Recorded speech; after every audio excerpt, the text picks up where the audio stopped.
से साय मंत्रिमंडल का आज विस्तार हो गया और आज 3 विधायकों ने मंत्री पद की शपथ ले ली है।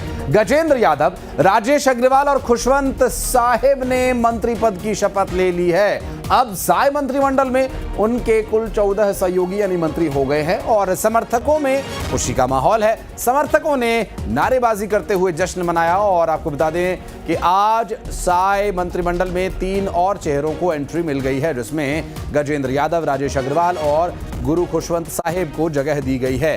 तो यहाँ गजेंद्र यादव, गुरु खुशवंत साहिब और राजेश अग्रवाल को आप देख सकते हैं मंत्रिमंडल में शामिल होने के दौरान जब मंत्री पद की उन्होंने शपथ ली। सबसे पहले गजेंद्र यादव आए जो कि दुर्ग से आते हैं और यहाँ पर उन्होंने अपने पद एवं गोपनीयता की शपथ ली और साथ ही साथ फिर गुरु खुशवंत साहिब आए जो कि यहाँ पर मंत्री पद की शपथ लेने के लिए अपने पारंपरिक परिधान में पहुँचे। उनकी जो धार्मिक मान्यताओं के अनुसार, उनकी जो परंपरा के अनुसार इस तरह की आउटफिट्स पहने जाते हैं। और अब जो तीसरी तस्वीर आप देख रहे हैं, अग्रवाल समाज से आने वाले, इससे पहले बृजमोहन अग्रवाल हुआ करते थे कैबिनेट मंत्री और अब यहाँ पर साय सरकार में कैबिनेट के सहयोगी और साय के सिपाही होंगे राजेश अग्रवाल।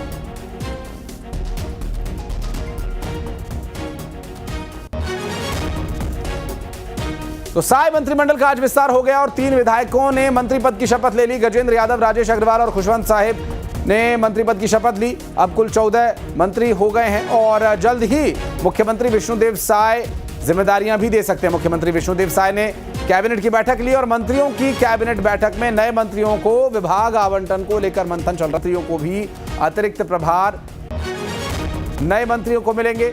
साथ ही पीएचई, उच्च तकनीक शिक्षा, पंचायत जैसे अन्य विभाग में भी फेरबदल किया जाएगा।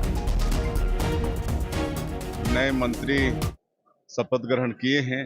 श्री गजेंद्र यादव, गुरु खुशवंत साहिब और राजेश अग्रवाल, तीनों को बहुत बहुत बधाई, शुभकामनाएं।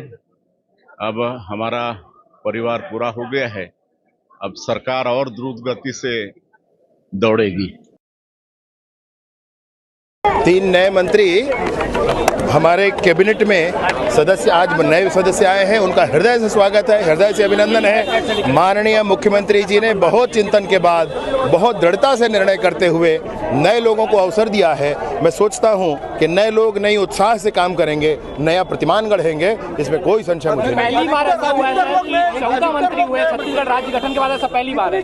13.5 होना चाहिए, राउंड फिगर में उसको 14 ही आप कहेंगे तो 14 एक अच्छी संख्या है जिसका जो नियमों के अनुरूप है और अच्छी संख्या के साथ मंत्रिमंडल है। इस नए मंत्रिमंडल विस्तार से पूरे सरकार को भी गति मिलेगी। नेतृत्व को आगे करने का काम करता है, ये भारतीय जनता पार्टी में ही संभव है, नए नेतृत्व को अवसर देना। और निश्चित तौर पे अभी नए नेतृत्व को हम लोग को बहुत खुशी हो रहा है। हमारे क्षेत्र की जनता बहुत इतना खुशी है कि हम आज खुशी थाम नहीं पा रहे हैं।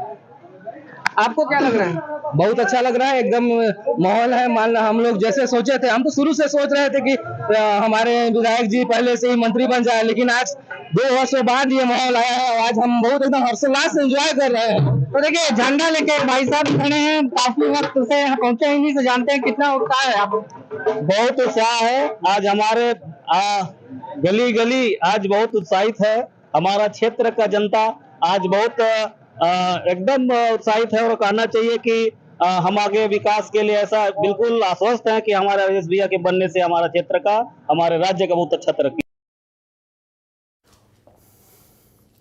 और चलिए हमारे सहयोगी आकाश इस वक्त हमारे साथ जुड़ गए, उनसे बात करेंगे। आकाश, बहुत गहमा गहमी, तमाम कयास कि इतने लोग शामिल होंगे, ये चेहरे होंगे, महिला चेहरा होगा, युवा चेहरा, सभी अटकलों पर विराम लग चुका है। नए मंत्री कैबिनेट में शामिल हो चुके हैं, उन्हें नई जिम्मेदारियां भी दी जा सकती हैं और कई और इन्फॉर्मेशंस, लगातार जो इन्फॉर्मेशंस जो सामने आ रही हैं उसमें ये भी कहा जा रहा है कि बहुत जल्द विभागों का भी वितरण हो ही जाएगा।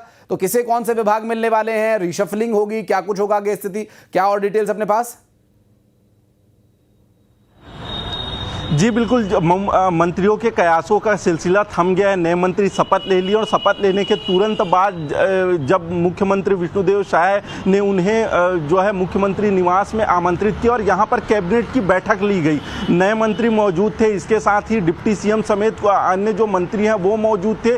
स्वाभाविक रूप से सभी ने उन्हें बधाई दी और इसके साथ ही मंथन जो चला है वो विभागों के बंटवारे का, जिस तरीके से नए मंत्रियों को विभाग देना है तो कौन से विभाग दिया जाए, ऐसे पहले भी कई विभाग जो है अन्य मंत्रियों के पास पड़े हुए हैं। इसके साथ ही मुख्यमंत्री भी कई अतिरिक्त प्रभार के साथ जो है वो काम कर रहे हैं। तो ऐसे में अब मंत्रिमंडल का विस्तार पूरा हो चुका है, तो इन 3 मंत्रियों को विभागों का बंटवारा होगा। कुछ देर पहले ही बैठक खत्म हुई है, कैबिनेट की बैठक। इसके साथ ही मुख्यमंत्री विष्णुदेव साय मंत्रियों के साथ चर्चा कर रहे हैं कि किसे कौन सा विभाग दिया जाए। हो सकता है जल्द ये शाम तक के संभवतः ये क्लियर हो जाए कि ये जो नए मंत्री आए हुए हैं उन्हें कौन कौन सा विभाग दिया जाए। अगर विभाग की बात करें तो पूर्व में मंत्री बृजमोहन अग्रवाल के इस्तीफे के बाद शिक्षा विभाग खाली हुआ था। इसके बाद साथ ही कई अन्य विभाग है, आबकारी विभाग है, पंचायत विभाग है जो डिप्टी सीएम के पास है, पीएचई विभाग है, पर्यावरण विभाग है, कई अन्य विभाग है जो हर मंत्री अतिरिक्त प्रभार पर रखे हुए हैं। तो अब विभागों का बंटवारा होगा। ये देखना होगा कि मुख्यमंत्री कौन सा विभाग इन मंत्रियों के लिए तय करते हैं। गजेंद्र यादव है, खुशवंत साहब है, मंत्री बने हैं, राजेश अग्रवाल है।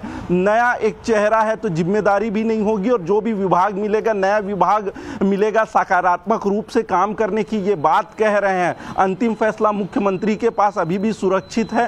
हो सकता है जल्द ही मुख्यमंत्री मंत्रिमंडल के साथ निर्णय करके इन मंत्रियों को विभाग दे दें। जी बहुत शुक्रिया आपका आकाश, इस पूरे मामले पर जानकारी देने के लिए। और मुख्यमंत्री ने